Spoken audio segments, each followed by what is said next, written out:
Halo teman-teman semua, perkenalkan nama saya Rehan Brian Ardianto dengan 3 digit NIM terakhir 043, Prodi Teknologi Rekayasa Otomasi, Angkatan 2025, Sekolah Vokasi Universitas Diponegoro. Pada video ini saya akan menjelaskan mengenai kondisional, loop, parameter copy atau reference, lalu prototype fungsi, dan organisasi kode. Untuk langkah pembelajaran pada video ini yaitu pertama, if else, dan logika boolean. Lalu selanjutnya penggunaan for, while, do while, iterasi array dengan loop. Lalu latihan, program rata-rata nilai dan tabel perkalian. Selanjutnya perbedaan parameter by copy dan by reference. Selanjutnya prototype fungsi dan contoh. Selanjutnya pemisahan kode ke file .hpp dan .cpp. Lalu compile dan run program via terminal. Dan terakhir, latihan program modular sederhana. Sekarang saya akan membahas apa itu logika boolean. Pertama, kita perkenalan dengan logika boolean. Mungkin terdengar rumit, tapi sebenarnya konsep ini sangat sederhana. Komputer itu berpikirnya tegas. Dia tidak mengenal kata mungkin atau setengah benar. Komputer hanya tahu dua hal, yaitu ya atau tidak. Atau dalam bahasa kodenya, yaitu 1 atau true dan 0 atau false. Nah, untuk menentukan benar atau salah itu, ada 3 alat bantu utama yang sering dipakai, yaitu pertama, N, di mana hasilnya baru dianggap benar kalau semua syaratnya terpenuhi. Contohnya, kita baru makan kalau lapar dan punya uang. Kalau salah satu tidak ada, ya tidak jadi makan. Lalu yang kedua ada or, atau.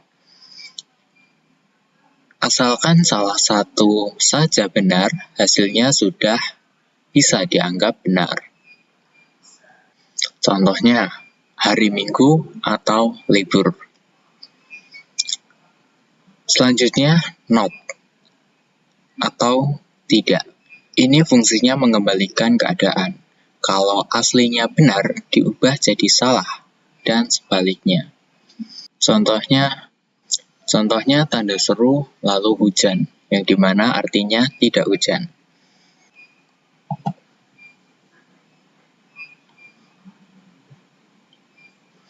Selanjutnya adalah pernyataan if. Ini adalah gerbang logika pertama.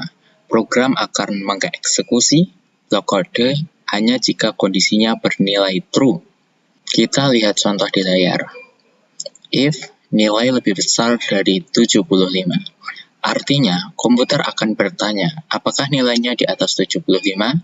Jika jawabannya ya atau true, maka komputer akan menjalankan perintah di dalamnya, yaitu mencetak tulisan Anda lulus.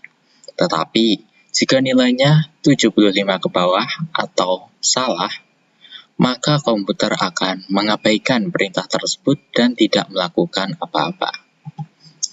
Nah, lalu bagaimana kalau nilainya tidak di atas 75? Apakah program diam saja? Nah, disinilah kita butuh rencana cadangan, yaitu elif dan else. Elif ini adalah pengecekan kedua. Kalau syarat pertama tadi gagal atau tidak lulus, kita cek lagi. Oke, dia tidak lulus. Tapi apakah nilainya di atas 60? Jika ya, maka dia masuk kategori remedial. Lalu jika else atau lainnya, ini adalah jalan terakhir. Jika syarat pertama gagal, syarat kedua juga gagal, maka else akan menangkap sisanya. Dalam contoh ini, jika nilai tidak di atas 75 dan juga tidak di atas 60, maka keputusannya sudah pasti tidak lulus. Jadi, intinya if adalah pintu utama, lalu else if adalah pintu cadangan, Dan else adalah pintu terakhir jika semua pintu sebelumnya tertutup. Sekarang saya akan menjelaskan penggunaan for, while, do while, iterasi array dengan loop. Kita mulai dengan perulangan for. Perulangan for adalah yang paling sering digunakan ketika kita tahu beberapa kali perulangan harus dijalankan, di mana ia memiliki 3 bagian utama yang dipisahkan oleh titik koma, yang diletakkan di dalam kurung. Inisialisasi integer i sama dengan 0, di mana menetapkan nilai awal untuk variabel hitungan, lalu kondisi i kurang dari 100, perulangan akan terus berjalan selama proses ini benar. Lalu, pembaharuan, di mana perintah yang dijalankan setelah setiap iterasi biasanya untuk menaikkan variabel hitungan. Dalam contoh pertama ini, kode akan mencetak hello diikuti dengan angka mulai dari 0 hingga 99, karena perulangan akan berhenti saat i mencapai 100. Sekarang saya akan langsung menjalankannya.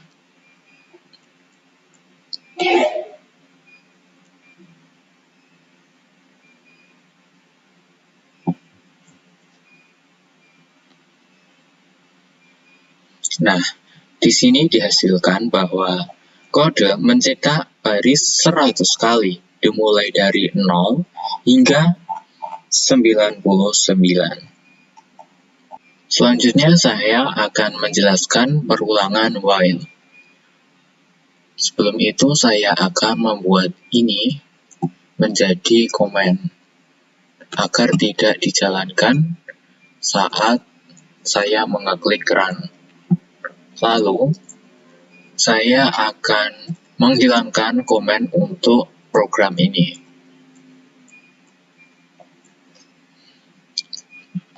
Nah, selanjutnya merupakan perulangan while. Perulangan ini sangat berguna ketika kita ingin menjalankan blok kode selama suatu kondisi masih benar, dan kita tidak selalu tahu pasti berapa kali perulangan itu akan berjalan. Berbeda dengan for, inisialisasi integer i sama dengan 0 dilakukan sebelum perulangan. Lalu kondisi i kurang dari 10 diletakkan di dalam kurung while. Lalu pembaruan atau penambahan nilai i++ harus dilakukan secara manual di dalam blok kode while. Contoh kedua ini melakukan hal yang sama dengan perulangan for pada contoh yang sebelumnya, tetapi hanya mencetak hello, diikuti angka dari 0 hingga 9. Sekarang saya akan menjalankannya. Setelah saya cari tahu, ternyata saya melakukan kesalahan di sini, di mana namespace-nya double, dan saya akan menghapusnya salah satu. Sekarang mari kita coba jalankan. Nah, di sini tercetak hello yang dimulai dari 0 hingga hello 9. Selanjutnya, perlu diketahui juga tentang do while. Perbedaan dengan while ini adalah do while menjamin blok kode di dalamnya akan dijalankan minimal 1 kali, karena kondisi diperiksa oleh blok kode dijalankan. Selanjutnya kita bahas iterasi data. Saya akan membuat ini menjadi komentar terlebih dahulu, dan saya akan menghilangkan komentar pada program ini. Perulangan sangat penting untuk mengakses elemen dalam kumpulan data, seperti array atau vektor. Contoh ketiga ini menunjukkan cara menggunakan perulangan for untuk mengakses setiap elemen dalam sebuah vektor yang kita sebut temperatur list. Perulangan dimulai dari indeks 0 hingga kurang dari jumlah total elemen, yaitu temperatur list size. Di dalam perulangan, kita mengambil nilai suhu satu persatu. Kita kemudian mencetak nilai tersebut, lalu kita juga menambahkan kondisi if untuk memeriksa apakah suhu tersebut di bawah 0. Jika ya, kode akan mencetak pesan it's freezing. Baik, sekarang saya akan langsung menjalankannya. Nah, untuk suhu yang nilainya kurang dari 0,0, seperti di sini minus 4,5, maka akan ada tambahan baris, yaitu kalimat it's freezing. Sekarang saya akan membahas latihan program rata-rata nilai dan tabel perkalian.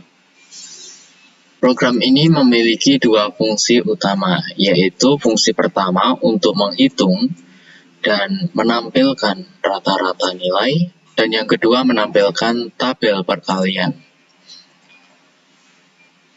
Mari kita lihat strukturnya. Di awal saya menggunakan perintah include iostream untuk mengurus input dan output, dan include iomanip untuk mengatur tampilan angka di belakang koma agar hasilnya lebih rapi. Kita lanjut ke fungsi pertama, bernama hitung rata-rata. Akan meminta pengguna memasukkan 3 nilai mata pelajaran. Pelajaran 1, pelajaran 2, pelajaran 3. Setelah nilai diterima, program akan menjumlahkan ketiganya, lalu membaginya dengan 3 untuk mendapatkan rata-rata. Hasil rata-rata ini kemudian akan ditampilkan di layar. Lalu fungsi kedua bernama tampilkan tabel perkalian. Di sini akan meminta pengguna memasukkan satu angka antara 1 sampai 10 dan menampilkan seluruh hasil perkaliannya dalam bentuk tabel yang mudah dibaca. Nah, kedua fungsi tersebut saya panggil dalam fungsi utama main, sehingga kedua proses akan berjalan secara berurutan saat program dijalankan. Sekarang saya akan menjalankan programnya. Saya akan masukkan nilai pelajaran 1, katakanlah 89.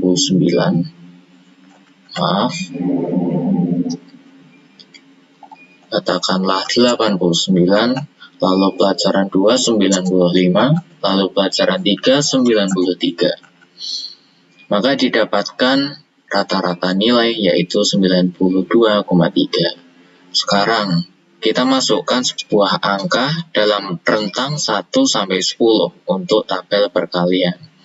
Saya masukkan 5. Nah, di sini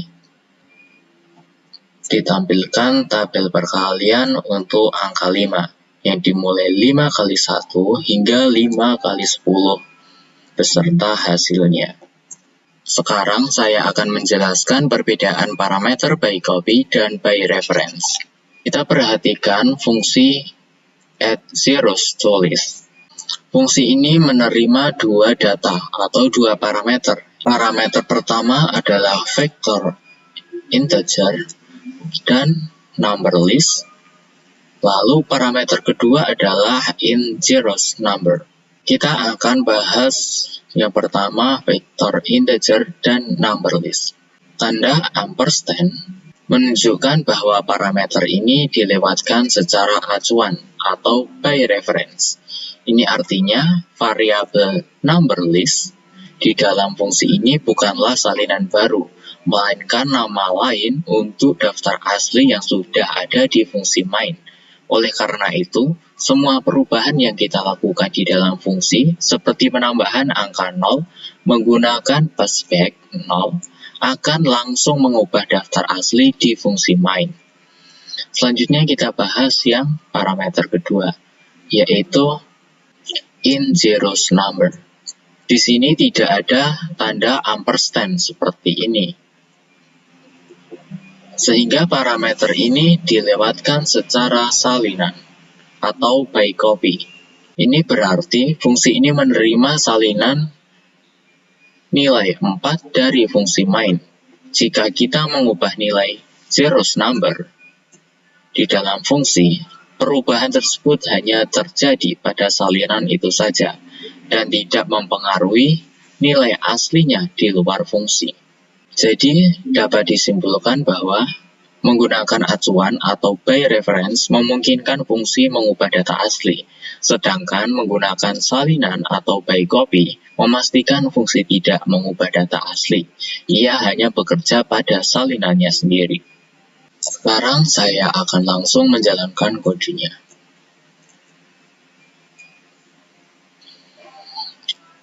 Nah, di sini dihasilkan output size of number list 3.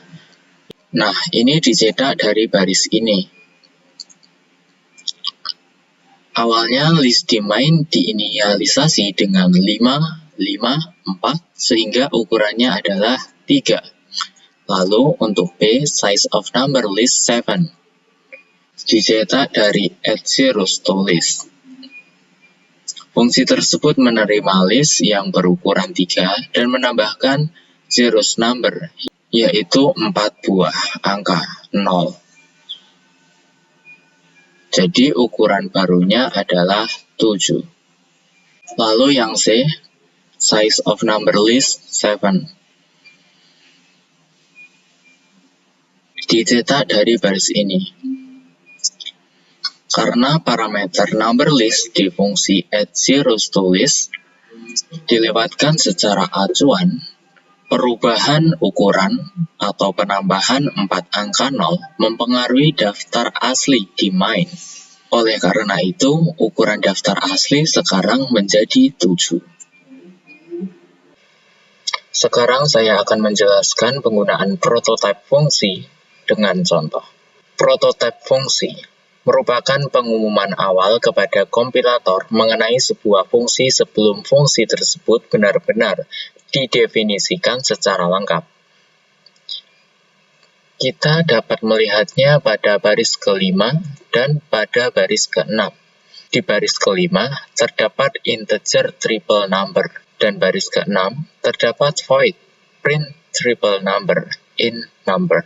Nah, prototype ini memberitahu kompilator 3 hal penting tentang fungsi, yaitu pertama, tipe nilai kembalian atau return type. Apakah fungsi akan menghasilkan nilai, dan jika ya, apa tipe datanya, misalnya in atau void. Lalu, yang kedua, nama fungsi. Nama untuk memanggil fungsi tersebut, seperti triple number. Lalu yang ketiga, daftar parameter, tipe dan urutan argumen yang harus diterima fungsi. Contohnya, fungsi ini menerima satu parameter bertipe integer. Fungsi main yang berada pada di baris ke-8 hingga baris ke-12 memanggil fungsi print triple number 4 di baris ke-10. Kompilator dapat menjalankan baris ini dengan baik, meskipun definisi lengkap fungsi print triple number baru ditulis belakangan, yaitu di baris ke-14. Inilah peran penting prototype. Ia memungkinkan kita untuk menggunakan fungsi di bagian atas kode, misalnya di main, sementara definisi lengkapnya diletakkan di bagian bawah, agar kode menjadi lebih struktur dan mudah dibaca. Jika prototype ini dihapus, dan definisi print triple number dan triple number masih berada di bawah main, kompilator akan mengeluarkan pesan error, karena ia belum mengenal fungsi tersebut saat pertama kali dipanggil dalam main. Singkatnya, prototype fungsi berfungsi seperti kartu pengenal, yang wajib ditunjukkan terlebih dahulu agar fungsi dapat dipanggil dari mana saja dalam program. Sebelum saya menjalankannya, saya akan menjelaskan bagaimana program ini bekerja. Eksekusi program dimulai dari fungsi main. Di dalam main, program memanggil fungsi print triple number 4. nilai 4 diteruskan sebagai argumen. Lalu fungsi print triple number di baris ke-14 kemudian dipanggil. Di dalamnya ada perintah call triple number n. Perintah ini memanggil fungsi triple number dengan nilai sumber saat ini, yaitu 4. Fungsi triple number di baris ke-19 menerima nilai 4 dan menjalankan return number dikali 3 yang menghasilkan 4 kali 3, yang dimana nanti akan menghasilkan nilai 12. Nilai 12 ini dikembalikan ke fungsi print triple number. Akhirnya, Count mencetak nilai 12 di layar. Sekarang saya akan menjalankannya.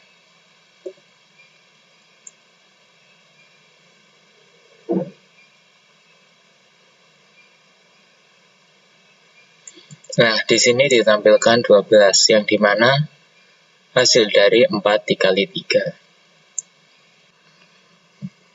Sekarang saya akan menjelaskan bagaimana saya memisahkan kode C++ ke dalam file header dan source untuk menjaga kode tetap rapi dan terorganisir. Saya akan membahas file header terlebih dahulu. File ini saya namakan mycomputation.hpp. Di sini terdapat triple number, int number, dan void print number, dan void print triple number, yang memberitahu bagian lain dari program termasuk prototypes.cpp bahwa fungsi-fungsi ini ada dan apa tipe data input serta outputnya. Di file ini juga terdapat include guard, yaitu if-def, lalu define, dan nif, yang memastikan isi file header hanya diproses sekali oleh compiler, meskipun di-include berkali-kali.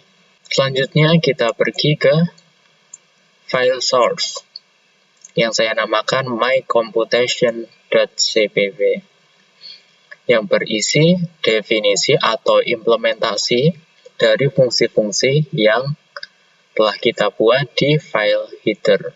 Di sini logika sebenarnya dari fungsi triple number berada, yaitu mengalihkan dengan 3. Disinilah logika fungsi print triple number berada, yaitu memanggil fungsi triple number lalu mencetak hasilnya ke layar. Selanjutnya kita pergi ke file utama, yaitu prototypes.cpp. File utama ini hanya perlu menyertakan include file header mycomputation.hpp. Dengan begitu, ia bisa langsung memanggil fungsi print triple number for, tanpa perlu tahu bagaimana fungsi tersebut bekerja. Semua detail implementasi tersimpan rapi di mycomputation.cpp. Sekarang saya akan menjelaskan compile dan run program via terminal. Di sini kita telah memiliki dua file sumber C++, yaitu prototypes.cpp dan mycomputation.cpp. Keduanya bergantung pada file header, yaitu mycomputation.hpp, yang berisi fungsi. Fungsi yang dipanggil di prototypes.cpp di baris ke-8 adalah print triple number for. Ini adalah fungsi yang mungkin didefinisikan di mycomputation.cpp. Di sini kita tulis G++ mycomputation.cpp prototypes.cpp minus o test.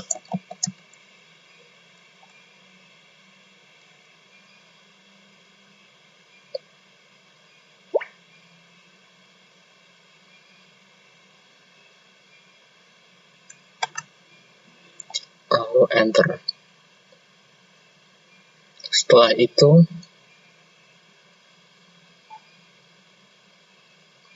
kita ketik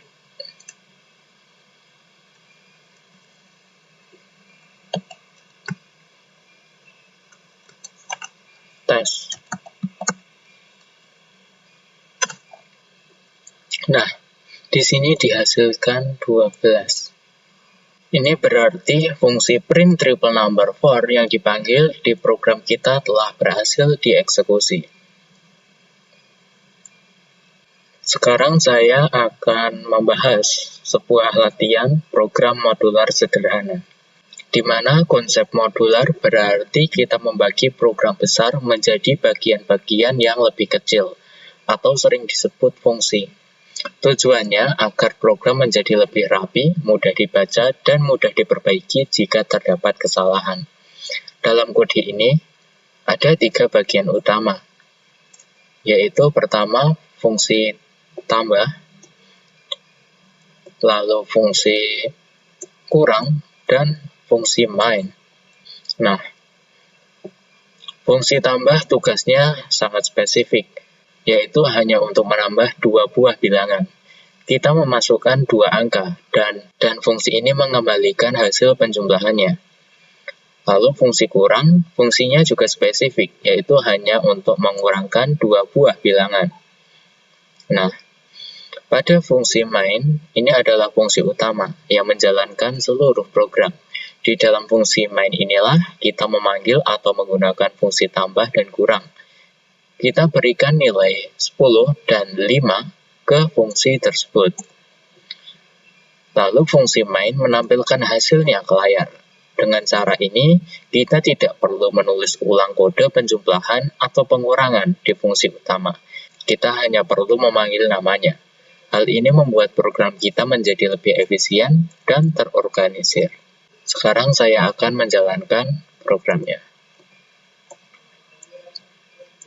Di sini dihasilkan hasil penjumlahan dan hasil pengurangan dengan bilangan pertama tadi 10 dan bilangan kedua 5. Terima kasih sudah menonton, sampai jumpa di video selanjutnya.